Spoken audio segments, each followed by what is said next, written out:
Hadisda keladi, qaysi inson ihson qiladigan bo'lsa, Alloh taolo uni ihsonini olib qo'yadi. Keyin saqlaydi, keyin o'stiradi, keyin ko'paytiradi. Keyin qiyomat kunida tanimaydi. Bir darsimizda ham aytib berdik, ihson qiling, unuting. Esingizdan chiqib qolsin, bilmay qolmang. Erta qiyomatga borganingizdan keyin sizga ko'rsatilsin, shu savol siz tanimang uni. Keyin tanittiriladi. Falonchi sen esingdan desa esimda yo'q deydi. Katta bo'lib ketibdi deydi. Daraxt ekanda ko'chat, urug', kichkina. Siz uni ekasiz, o'stirasiz. Ekasiz qo'yasiz, tamom. Alloh taolo o'stiradi. Alloh taolo ko'paytirib beradi, o'stirib beradi, kattaytirib beradi degan hadisda. Kichkina ehson qildingiz, esingizdan chiqib qoldi. Keyin sizga katta toq qilib ko'rsatyapti. Tog'dan bo'lgan shu yaxshiliklar sizniki.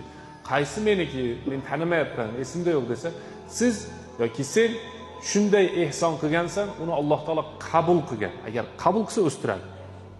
Alloh taolo o'ng bilan qabul qildi va uni o'stirdi degan nima? Hadis bor.